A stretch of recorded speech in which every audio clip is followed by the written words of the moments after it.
conferencia de historia, aunque es una de mis asignaturas favoritas. No les voy a dar una conferencia. Vamos a hacer un resumen de la Iglesia cristiana, siempre con las enseñanzas bíblicas y siempre con los temas que aparecen, los versículos y los textos que aparecen en la Biblia para confirmar de lo que vamos a hablar. Mira, a ella no le gusta la historia, a mí sí. A ella le gustan las matemáticas, a mí no. Eso es así, cada cual. Pero la historia de dónde surgimos y hacia dónde vamos es algo muy interesante, que todos necesitamos saber. Vamos a comenzar con un texto que está en el Evangelio según Mateo.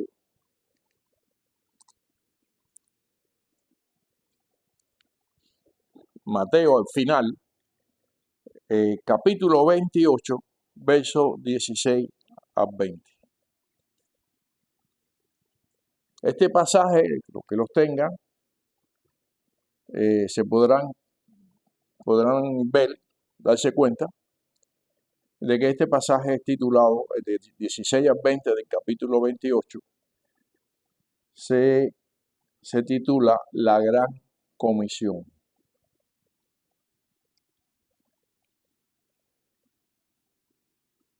¿Lo tiene? Ahí vamos. Dice así: pero los 11 discípulos se fueron a Galilea, al monte donde Jesús les había ordenado. Y cuando le vieron, le adoraron, pero algunos dudaban. Jesús se acercó y les habló diciendo, escuche bien esto: toda potestad me es dada en los cielos y en la tierra. Por tanto, id y haced discípulos a todas las naciones, bautizándolos en el nombre del Padre, del Hijo y del Espíritu Santo, y enseñándoles que guarden todas las cosas que os he mandado. Y he aquí, yo estoy con vosotros todos los días hasta el fin del mundo. Amén. La Gran Comisión.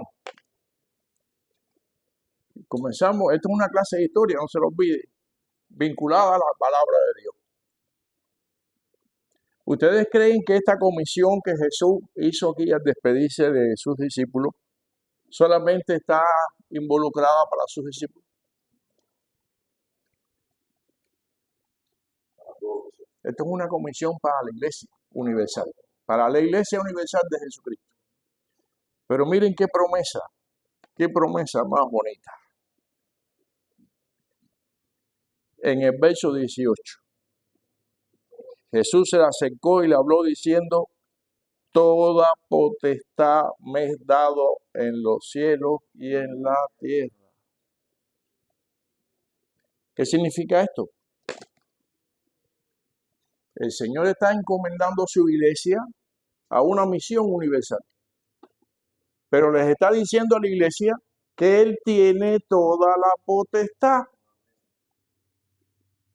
tanto en los cielos como en la tierra. Esto se lo voy a decir en palabras más entendibles. Jesús tiene toda la autoridad. Toda. Más adelante vamos a estar viendo que suceden cosas que no entendemos. Pero cuando suceden cosas que no entendemos, tenemos que recordarnos esto que Él le dijo a sus discípulos, que Él tiene toda la autoridad en sus manos. Hay otros pasajes que dice, no te asombres de la prueba que te viene por venir, como si algo raro te sucediera. Y hay otro pasaje que dice, todo obra para bien. Ayer estábamos hablando, yo y ella estábamos hablando de eso, que hay cosas que yo no he entendido nunca. de lo que la vida nos trae. Y es que nosotros no tenemos el conocimiento que tiene Dios de por qué de las cosas. Allá estaban hablando de eso. Hay cosas, pero ¿y esto por qué sucede? ¿Y esto por qué se dio así? Esa pregunta yo sé que todos la tenemos. Hablábamos de diferentes temas, pero hay cosas en la vida que van a venir a nuestra vida que no la vamos a entender, pero sí tenemos que recordar los pasajes bíblicos. Todo obra para bien.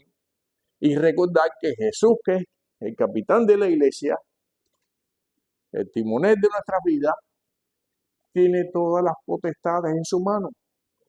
Tiene toda la autoridad en su mano. Eso es muy importante, que la iglesia no pierda esa visión. Donde yo nací había una iglesia católica y una iglesia metodista. Y muy cerca, un poquito más de 1 kilómetro, habían otro tipo de iglesia. A mí nunca se me ocurrió pararme en una iglesia, excepto cuando estaba niño, que en tiempo de Navidad repartían juguetes. Pero yo no iba a buscar a Jesucristo. Eso no me interesaba. Yo iba a buscar los juguetes de Navidad. Esos primeros años de los 60, así que no, ya después no. Entonces resulta ser que yo tuve que pasar por el servicio militar obligatorio a 1000 kilómetros de mi casa para ir a conocer a Jesucristo. Sí. Y yo preguntaba, yo no era creyente en ese momento, yo preguntaba, ¿pero por qué a mí? Si hay otra gente que los coge de servicio militar obligatorio, que llevan cerca de su casa, a mí me mandaron para Oriente. Porque es que Jesús está en control de todo. Pero en Oriente yo conocí el Evangelio, que nunca me interesó alrededor de mi casa. O sea, hay muchas cosas que en nuestras vidas van a suceder, pero que no la vamos a entender. En muchas ocasiones no la vamos a entender, pero sí tenemos que saber que Jesús tiene la autoridad en sus manos. Yo estoy seguro que ustedes no entienden muchas cosas que le ha sucedido, ¿verdad, hermano? ¿Por qué le sucedió? ¿Por qué le sucedió, hermano? No importa. No lo vamos a entender. Yo no entiendo muchas cosas en mi vida. Otras sí. Pero sí, lo que sí no se nos puede quitar de la mente es que Él tiene toda la autoridad. Y que tenemos una misión dada por Él aquí. Y fíjense si esta misión es importante, que esto aparece en los 4 evangelios. Cuando hay temas en la Biblia que no aparecen en los 4 evangelios, no son de tanta trascendencia para nuestras vidas. Pero este aparece en el libro de Marcos, en el libro de Lucas, en el libro de Juan y el libro de Mateo. En los 4 libros Jesús le dijo a sus discípulos que Él tiene toda la autoridad. Por lo tanto, con esa autoridad, id y hacer discípulos por toda la tierra, bautizándolos en el nombre del Padre, del Hijo y del Espíritu Santo. Hacer discípulos. Usted sabe que hubieron tremendos profetas en la tierra que no tuvieron discípulos. Pero que no nos toque a nosotros eso. Dice que en el libro de Apocalipsis un día nosotros todos nos vamos a presentar delante de Dios. Y en nuestras manos, dice la Escritura, vamos a tener piedras preciosas. ¿Qué son esas piedras preciosas? Las almas a las que usted y yo le hemos predicado y se han salvado.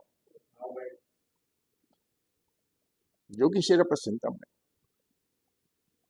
con mi hermano aquí. Yo quisiera. Yo toda mi vida me he enfocado en que yo pueda delante de Dios el día que Él me llame, porque nos va a llamar a todos sin excepción. No importa que usted no lo crea o no lo crea. Él nos va un día a reclamar delante de Él y le va a decir, la comisión que yo te hice y la ordenanza que yo te mandé a predicar, enséñeme tus diademas.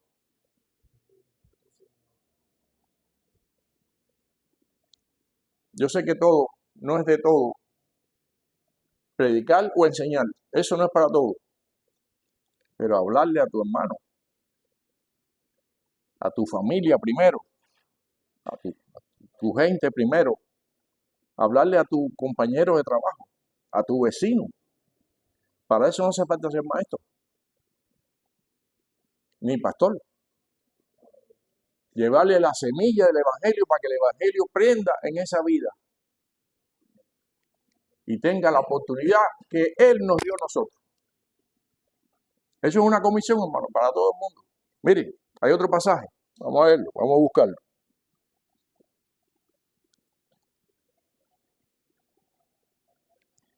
Evangelio según Juan, capítulo 17.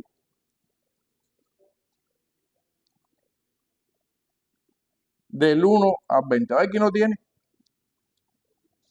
Juan 17, del 1 al 20. ¿Alguien que me ayude? A ver, vamos a ver.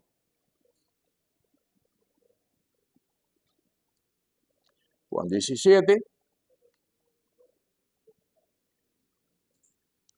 ¿Sí? ¿Quién lo tiene?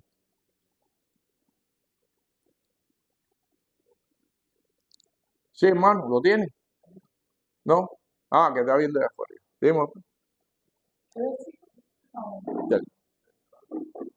Estas cosas habló Jesús, levantando los ojos al cielo, dijo: Padre, la hora ha llegado, glorifica a tu Hijo, para que también tu Hijo te glorifique a ti, como le has dado potestad sobre toda carne, para que dé vida eterna a todos los que le diste. Y esta es la vida eterna, que te conozcan a ti, el único Dios verdadero, y a Jesucristo que me has enviado. Amén. Vamos a hacer una pausa ahí. Yo les sugiero, para no se me vaya el tiempo, que lo lean, porque esa es otra comisión. Otra comisión que empieza Jesús diciendo que Él ha tenido toda autoridad sobre toda carne. Y está intercediendo por sus discípulos para que esos discípulos tengan esa autoridad sobre toda carne, que es a través del poder de la palabra de Dios. Vamos a leer el 20, por favor, el 20.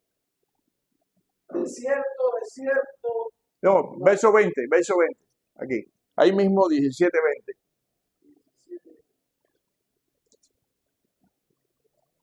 Mas no ruego solamente por esto, sino también por los que han de creer en mí por la palabra de Dios. ¿Qué está diciendo ahí? ¿Qué estamos leyendo aquí? Esa es la intercesión de Jesús por sus discípulos antes de irse. Se los estaba entregando al Padre para que ellos tuvieran toda la autoridad sobre ellos, para que ellos fuesen guardados del mundo, sus discípulos. Pero aquí termina diciendo, no te ruego solamente por mis discípulos, sino también por los que han de creer en mí por la palabra de ellos. Ahí tenemos una oración de intercesión. Yo se lo he dicho otras veces en otras clases. Si usted quiere que alguien de lo que usted conozca, su vecino, compañero de trabajo, su familia, conozca a Dios, haga oraciones de intercesión. Porque en la oración de intercesión se mueve el Espíritu de Dios. ¿Y qué hace el Espíritu de Dios en nuestras vidas? Nos convence, entre otras cosas, nos convence de pecado. Y recuerde, volvemos al inicio, Él tiene toda la autoridad. Y nos lo ha dado para que el poder de la palabra convenza de pecado. Cuando vaya a hablarle a alguien, no se le olvide estas cosas. Cuando le vaya a hablar a alguien de Dios, no se lo olviden que tenemos toda la autoridad dada por Dios para convencer de pecado. La tenemos, hermano. Tenemos la autoridad. Tenemos la autoridad. Ese no es Pedro, no es Juan, no es Roberto, no es la sombra de Pedro la que sonaba a los enfermos y los resucitaba de los muertos, la que hacía que la gente se convierta. Es el poder que Dios nos entregó. El poder que Dios nos ha entregado. Así que de esta manera y con esta comisión, y por fin vamos a entrar en la historia. ¿Te gusta esa clase, hermano? Si usted la estaba pidiendo a gritos. Así comienza la iglesia, hermano. Así comienza la iglesia. La iglesia comienza con esta autoridad entregada por Dios, por Jesucristo, a sus discípulos. Y esa autoridad pasó de discípulo en discípulo. Y así comienza la iglesia, expandiéndose por todo el mundo, llevando la semilla del evangelio y sembrándola en todas partes. Así comienza la iglesia. Uno, si usted se lo ha recomendado, lea el libro de los Hechos, porque en esa explosión de poder arranca la iglesia. Libro de los Hechos, el capítulo 2, usted lo tiene, usted lo hemos discutido, lo hemos hablado en clases pasadas, con la venida del Pentecostés. El poder prometido por Jesucristo a la iglesia está en el Espíritu Santo de Dios. Ahí está el poder prometido. Ese poder lo necesitamos porque ese poder es el que se transmite a través de la oración de intercesión a toda la iglesia y a todos los que escuchan la palabra. Ese poder un día me golpeó. Y la golpeó a ella y lo golpeó a usted. Un día la golpeó a usted, María. Hermana, ese poder la golpeó y le trajo convencimiento de pecado. Y dijo, hizo una obra en usted que usted dijo, tengo que buscar de Dios. Eso no fue la palabra bonita que dijo Roberto, que dijo Carlito, que dijo cualquiera otro. No es la palabra bonita, es el poder de Dios, hermano. Así comenzó la iglesia.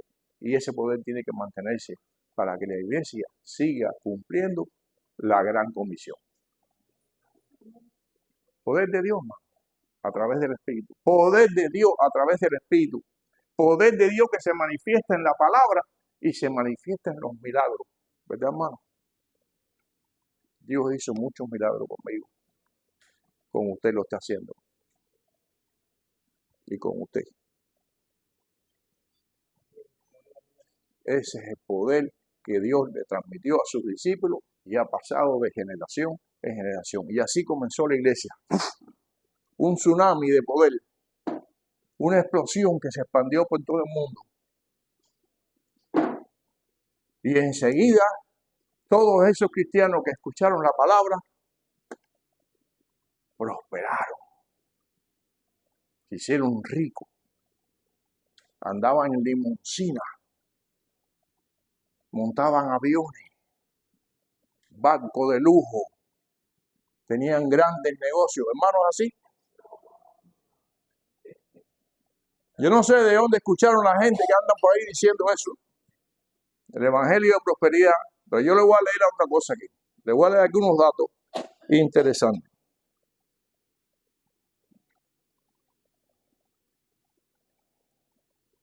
Dice la Escritura que como consecuencia de esa predicación, empezando ese fluido en el libro de los Hechos, había un joven convertido al evangelio por la predicación poderosa de los discípulos, llamado Esteban.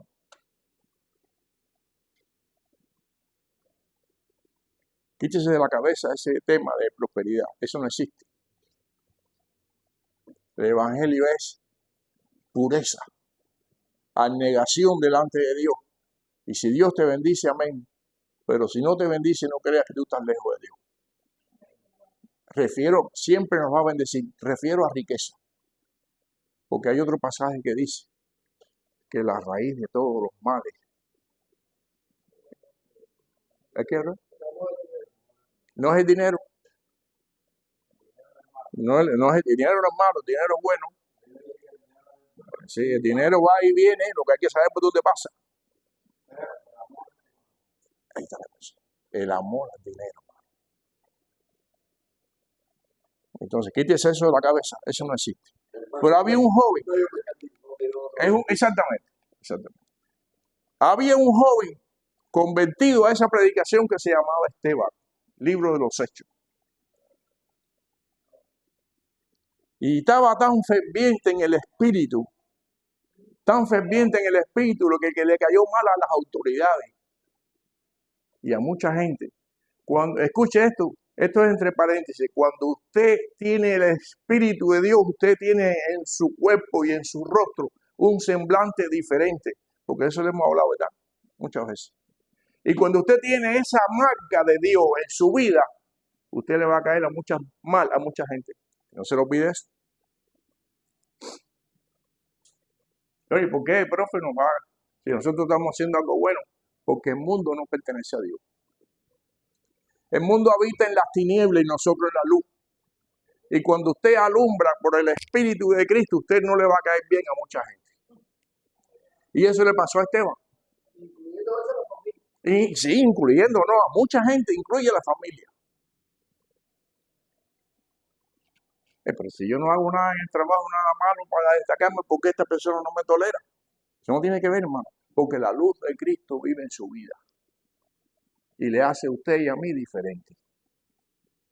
Y eso le pasó a Esteban. Esteban predicaba con ahínco, con entusiasmo, con fervor del Espíritu. Y las autoridades lo cogieron. Y después que él le dio el sermón del monte completo, lo llevaron afuera de la ciudad y lo apedrearon. Murió apedreado. Es el primer mártir cristiano. Pero no dejó de predicar.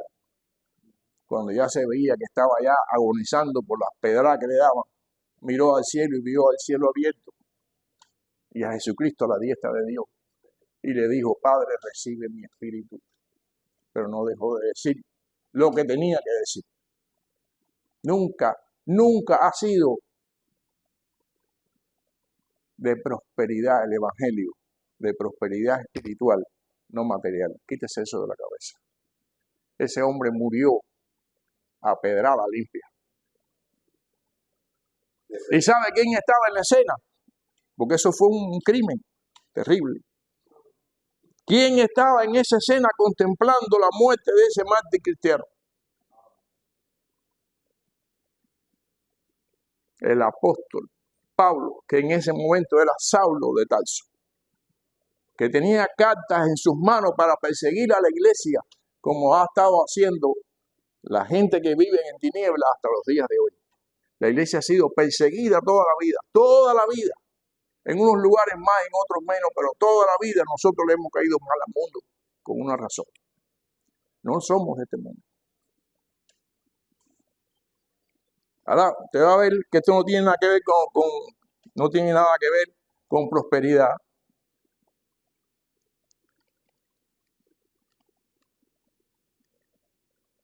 Un discípulo llamado Simón el Cananeo fue muerto por las autoridades romanas. Fue muerto. Simón, lo han leído, no sé si lo han leído. Simón el Cananeo, uno de los 12 discípulos. Lo cogieron los romanos por la misma causa. ¿Por qué tú hablas de este? Porque sí, porque ese es el poder de Dios. Pues, ven para acá. Los detalles de su muerte no están muy claros. Hay varias versiones. Pero murió violentamente. De algunos nada más. Judas Tadeo, no Iscariote, hermano de Santiago, discípulo de Jesús, que también murió de manera violenta.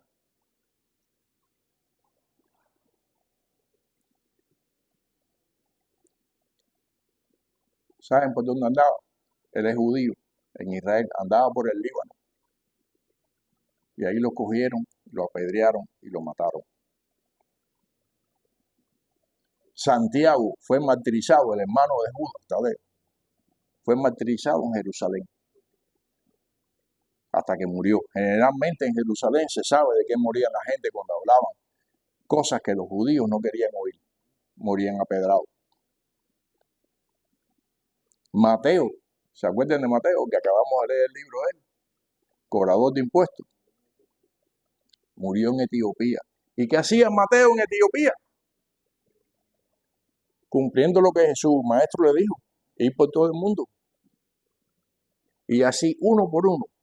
Sin muchos detalles, porque hay varias versiones. Sin muchos detalles. Unos en Etiopía, otros en la India, otros en el Líbano, otros en Siria, otros en la parte de los filisteos, que es Irak, y eso para allá arriba. Otros en Turquía, en la que es ahora Turquía. En aquella eran las áreas de Corinto y la iglesia que está las 7 iglesias del Apocalipsis estaban en el área de Turquía. Todo fuera de Jerusalén, menos Santiago, todo, con una excepción, murieron de muerte violenta. Muerte violenta, sin excepción. Hubo uno que se escapó, Juan, el que escribió el Evangelio según Juan y el Apocalipsis. Pero no se escapó porque quiso escaparse. A Juan lo cogieron en Roma y le prepararon una olla de aceite hirviendo para freírlo literalmente. Lo metieron en el aceite hirviendo y él estaba así como si nada, porque era el propósito de Dios. Y lo sacaron y no vieron que había daño en él.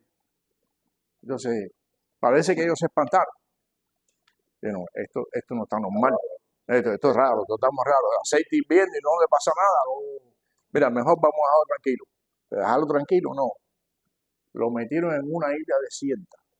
Una pequeña isla. Al sur. La isla de Fama. Al sur de Italia. ¿Y saben por qué lo pusieron en esa isla? Porque allí no había agua. Ni había nada que comer. Lo pusieron para que se muriera de hambre y sed. ¿Saben cuál fue el final de Juan? El único que se escapó de muerte violenta, entre comillas, murió de viejo. Y escribió el Evangelio. No, ese no. Murió de viejo. Bueno, eso es un misterio.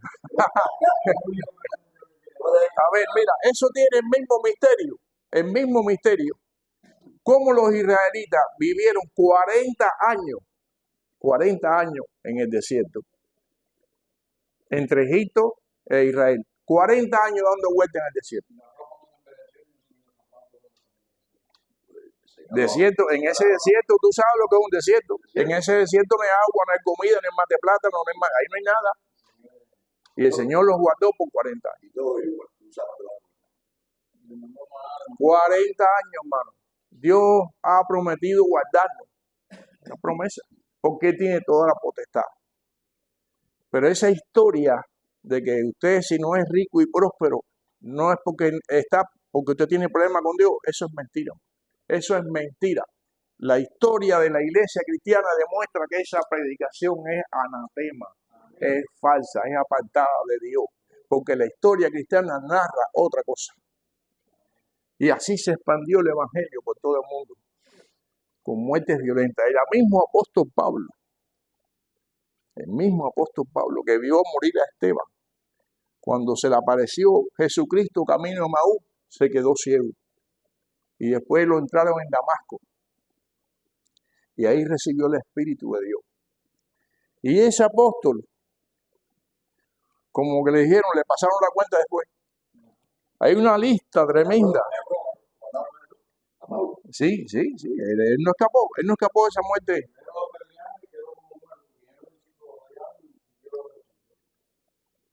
Él no escapó. A él lo apedrearon, lo persiguieron, lo dieron azote, ni se sabe cuánto, dice que perdió la cuenta. ¿Y saben cómo murió? Según los historiadores, pues no está confirmado. Murió aserrado. Aserrado, que hay que te mueran aserrado. ¿Sabes cómo cerraba la gente? No se lo voy a escribir para que duerma esta noche. Con un cerrote de cortar madera, de esos grandes. Con eso fueron aserrados. Haciendo, ¿qué estaba haciendo Pablo? Estaba haciendo lo malo delante de Dios.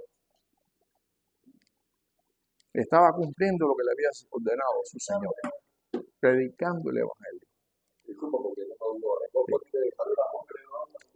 Ese es Moisés.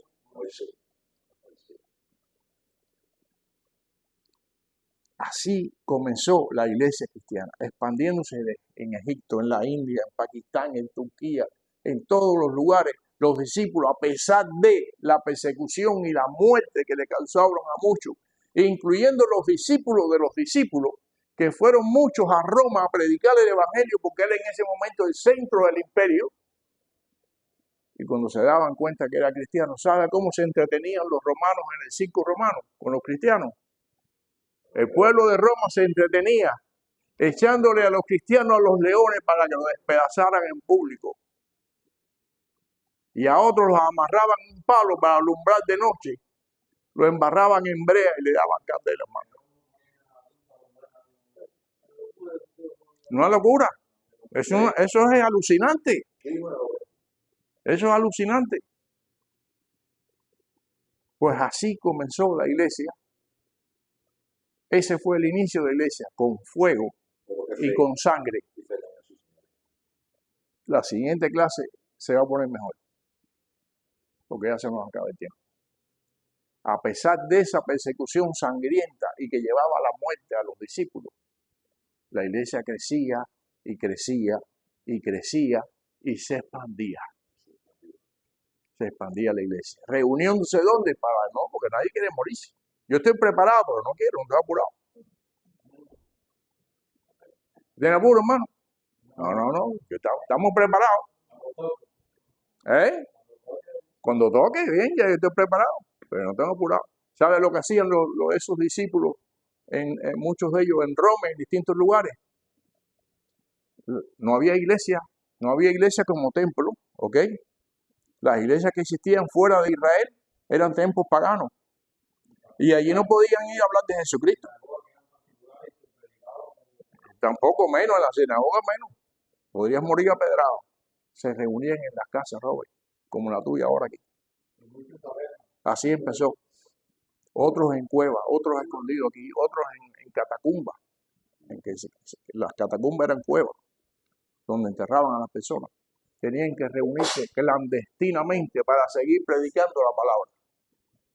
Así empezó la iglesia cristiana. Con la mitad de la fe, ¿Cómo? Con la mitad de la fe, no sé, Que el Señor le bendiga. No se pierdan la próxima clase.